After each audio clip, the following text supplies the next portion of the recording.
बाजी अपने मंगेतर से फ़ोन पर बात कर रही थी।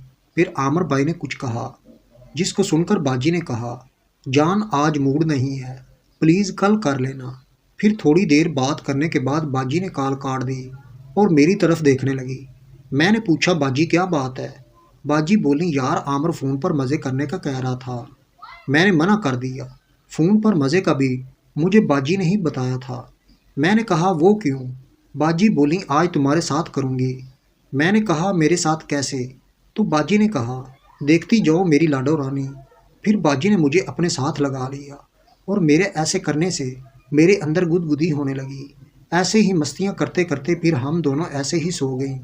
बाजी की शादी तक हर रात मैं और बाजी बराबर वाले कमरे में अम्मी अंकल और नसीम आंटी का प्रोग्राम देखते और बाजी मेरे साथ मस्तियाँ करती, साथ साथ फ़ोन पर आमिर भाई से भी मज़े करती। फिर वो दिन आ गया। बारात वाले दिन मैंने आमिर भाई को पहली बार देखा था। खूबसूरत नौजवान थे, 6 फुट कद, गोरे रंग वाले, काली आंखें। स्टेज पर दुल्हन बनी नबीला के साथ आमिर की जोड़ी बहुत प्यारी लग रही थी। नबीला बाजी ने आमिर से मेरा तारफ़ करवाया और मानी खेज नज़रों से उनको देखा। आमिर भाई ने भी मुझे गौर से देखा। उस वक़्त तो मुझे ये सब नॉर्मल लगा, लेकिन बाद के वाक़यात ने यह साबित कर दिया कि उनका देखना मानी खेज क्यों था। सारी रस्मों के बाद बाजी नबीला ब्याह कर रुखसत हो गई। शादी वाले दिन मेरे अब्बा और दोनों भाई भी आए हुए थे, जो रात वहीं रुके और दूसरे दिन वलीमे में शिरकत के बाद अपने घर वापस आ गए। घर आकर अम्मा की वही रूटीन रही। शरफू के साथ मज़े जारी थे। जब अब्बा घर नहीं होते थे तो अम्मा की मौजें लग जाती थीं। लेकिन अब चूंकि मैं बाजी नबीला से मज़े करने के बारे में सब कुछ जान चुकी थी और अम्मा का नसीम आंटी और स्टार अंकल के साथ लाइव शो भी देखा था, तो मुझे इन सब बातों में मज़ा आने लगा था।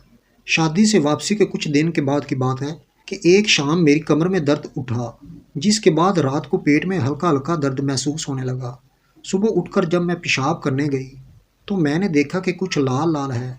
मैं समझ गई कि ये माहवारी है, क्योंकि नबीला बाजी इस बारे में मुझे बता चुकी थी। मैंने फारग होकर अम्मा को बताया तो अम्मा मुझे पकड़कर अपने कमरे में ले गई और दरवाज़ा बंद करके अलमारी से एक पैड निकाला और मुझे पैड बांधने का तरीका बताया और कहा कि जब ये पैड ज़्यादा गंदा हो जाए तो इसको बदल लेना। मुझे हल्का हल्का सा बुखार था, जो कि बकौल अम्मा के माहवारी की वजह से था। खैर, मेरी पहली माहवारी 5 दिन चली, जिसके बाद मैं नहाई। उसी दौरान मेरी तबीयत चिड़चिड़ी रही।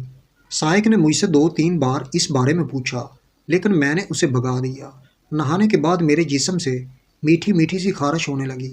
मैंने रात को खारिश की तो मुझे मज़ा और सरूर आने लगा। मैंने तेज़ी के साथ मसलना शुरू कर दिया। अचानक मेरा जिस्म अकड़ना शुरू हो गया और ऐसे लगा जैसे पानी की नहर निकलने वाली हो, और मैं लंबे लंबे सांस लेती और अपने बेड पर ढेर होकर इस बारे में सोचती हुई सो गई। सुबह उठी तो मेरी तबीयत एकदम तरोताज़ा थी। मैंने साइक के साथ उस रोज़ बहुत हंसी मजाक किया था। वो भी मेरी तबीयत बेहतर होने पर बहुत खुश था। अब मैं चूंकि पूरी जवान हो चुकी थी, लिहाजा साइक के साथ छेड़छाड़ के दौरान जब उसका हाथ मेरे जिस्म और कमर को लगता तो मुझे बड़ा मज़ा आता। जी करता कि साइक ऐसे ही छेड़ता रहे। अब्बा अम्मा ने बाजी नबीला की शादी के बाद दावत की, जिसमें अंकल स्टार और नसीम आंटी भी आए। दावत चूंकि रात की थी, लिहाजा मेहमानों को रात हमारे ही घर रहना था। खाने के दौरान अम्मा, अंकल स्टार और नसीम आंटी एक दूसरे को खा जाने वाली नज़रों से देखते रहे, तो दूसरे घर से बाजार तक अपनी मस्ती में मस्त थे। खाना अम्मा ने बनाया था। अंकल स्टार ने खाने की तारीफ़ करते हुए कहा कि सायरा, तुम आज भी मस्त चीज़ें बनाती हो, तुम्हारे हाथ में जादू है, जिस चीज़ को छूती हो उसका मज़ा दुबाला हो जाता है। अंकल की इस बात पर आंटी नसीम बोली, हाँ क्यों नहीं।